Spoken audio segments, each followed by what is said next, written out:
In the 13th century, the known world was a patchwork of isolated kingdoms, separated by impassable mountains and vast, uncharted seas. For Europe, shrouded in the medieval twilight, the Far East was a land of myth, a distant realm of unimaginable wealth and strange wonders, whispered about in hushed tones, but never truly seen. It was a world of silk, spices, and emperors of legendary power, a place known only through fragmented tales passed down by merchants and crusaders. Few Europeans had ever dared to cross the threshold of this mysterious world, and fewer still had returned to tell the tale. This was the world on the cusp of a great awakening, waiting for a story that would forever alter the course of history. In the heart of the bustling Republic of Venice, a city built on water and ambition, lived a family of merchants whose gaze was fixed firmly on the horizon. The Polos. They were men of commerce and courage, their fortunes tied to the perilous trade routes that snaked eastward.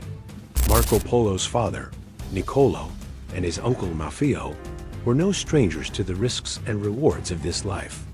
They had already journeyed farther than almost any of their countrymen, crossing treacherous lands to reach the court of a ruler whose name echoed with both terror and awe across the known world.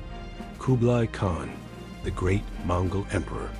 They had stood before the Khan, presented him with letters from the Pope, and won his respect, returning to Venice with tales that sounded like fantasy. When Niccolo and Maffeo prepared to embark on a second, even more ambitious journey back to the east, they were not alone. A young man, barely 17 years of age, stood with them, his eyes alight with the fire of adventure. This was Marco Polo. Raised on stories of his father's travels, his imagination had been captivated by the promise of distant lands and epic discovery. He was about to leave behind the familiar canals and cobblestones of Venice for a world beyond his wildest dreams.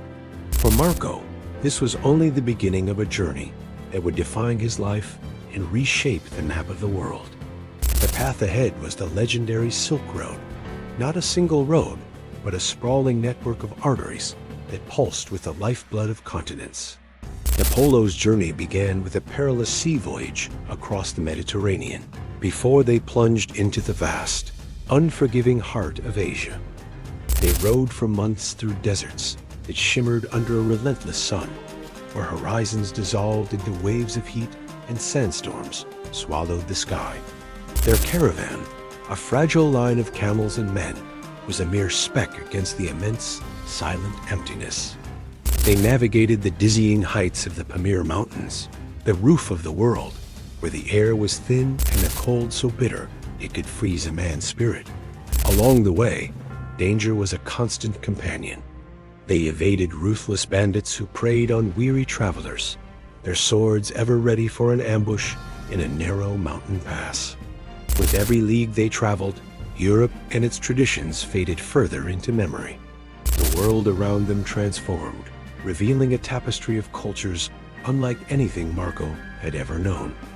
He saw cities where strange tongues were spoken, smelled spices that intoxicated the air, and witnessed customs that defied his Venetian understanding.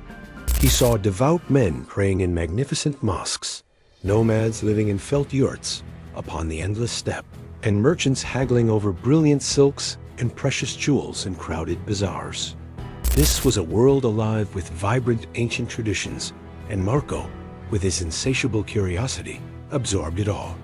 The journey was an education in humanity itself, forging the young merchant into a seasoned observer of the world. After 3.5 grueling years, the Polos finally reached their destination. They arrived at the magnificent summer palace of Chengdu, a city of marble and gold rising from the plains. Here, they were brought before the most powerful man on earth, Kublai Khan, grandson of Genghis Khan and ruler of the vast Mongol Empire, which stretched from the shores of the Black Sea to the Pacific Ocean. The Khan's court was a spectacle of unparalleled grandeur. Halls echoed with the movements of officials, warriors, and emissaries from every corner of his domain. The air was thick with the scent of incense and the low hum of a dozen different languages. It was the center of a global empire, and Marco Polo stood at its very heart. Kublai Khan, a ruler of immense intellect and vision, was immediately captivated by the young Venetian. He saw in Marco not just another foreign merchant, but a keen mind with a sharp eye for detail and an unquenchable thirst for knowledge. While Niccolo and Maffeo were valued for their experience, it was Marco's youthful curiosity and articulate storytelling that truly won the emperor's favor. The Khan, eager to govern his diverse and sprawling empire effectively, needed loyal and observant men who could report back to him on the state of his lands. He found that man in Marco Polo.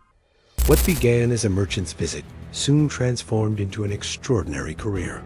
Kublai Khan appointed Marco as his personal envoy, a position of immense trust and responsibility.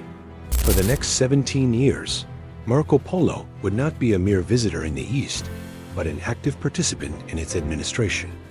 He traveled across the length and breadth of China, then known to Europeans as Cathay, on official missions for the emperor. His journeys took him far beyond the Great Wall, deep into the provinces of India, across the plains of Persia, and to the exotic ports of Southeast Asia. He was no longer just a traveler. He was an explorer, a diplomat, and the Khan's eyes and ears in the farthest reaches of his empire. During these extensive travels, Marco Polo witnessed marvels that would have been utterly unbelievable to his contemporaries back in Europe. He meticulously documented a society that was, in many ways, centuries ahead of his own. He was one of the first Europeans to describe the use of paper money, a concept alien to a continent that relied on heavy gold and silver coins. He saw men dig a black stone from the earth coal and burn it for fuel, providing a source of heat that was far more abundant than wood. He marveled at the empire's advanced infrastructure, a vast and efficient network of roads, complete with a sophisticated postal system, where messengers on horseback could relay news across thousands of miles in a matter of days. He described the splendors of great cities, like the new capital, Khanbalik modern-day Beijing, a metropolis of staggering size and perfect, grid-like design. Marco's accounts painted a picture of a civilization that was not only wealthy, but also incredibly well-organized and technologically advanced. After nearly 24 years away from home, the Polos' time in the East drew to a close. An aging Kublai Khan reluctantly granted them permission to leave, entrusting them with one final mission: to escort a Mongol princess to Persia to be married. Their return journey was as perilous as their arrival, a long and treacherous voyage across the Indian Ocean and the Arabian Sea. When Marco Polo finally set foot in Venice again, he was a man of 41. He had been gone for so long that his own relatives barely recognized him. He was a stranger in his own home, his mind filled with memories of a world his countrymen could not even begin to imagine. But his story was not yet finished. A few years after his return, Venice entered into a fierce naval war with its rival Genoa. Marco, serving his city, was captured in a sea battle and thrown into a Genoese prison.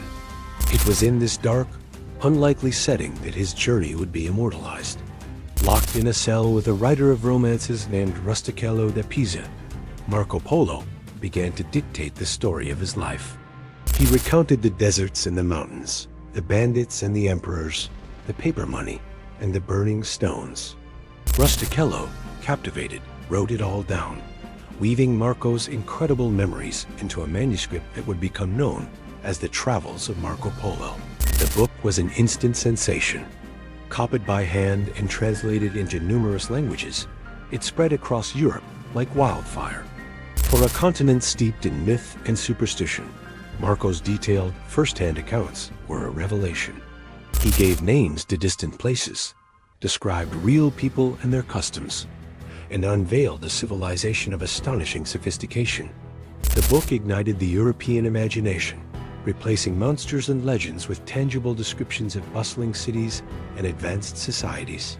It became a foundational text for cartographers, who began redrawing their maps of the world, and it inspired a new generation of explorers. A century and a half later, another Italian mariner, Christopher Columbus, would set sail with a heavily annotated copy of Marco's book, convinced that he, too, could reach the fabled riches of the East. To this day, debates linger. How much of Marco Polo's account was precise truth, and how much was the embellishment of a gifted storyteller? Did he truly see everything he claimed, or did he blend his own experiences with tales he heard from others? But whether every detail was accurate misses the larger point. The legacy of Marco Polo is not just in the facts he recorded, but in the world he revealed. His journey built a bridge of words between East and West, demonstrating that beyond the horizon lay not monsters, but other great civilizations. It was a story that proved the world was far wider, more complex, and more wondrous than anyone had ever dared to believe. Marco Polo's epic journey did more than just open a route for trade. It opened the mind of a continent, and in doing so, forever changed the course of human history. Like and subscribe for more epic history videos. Thanks for watching.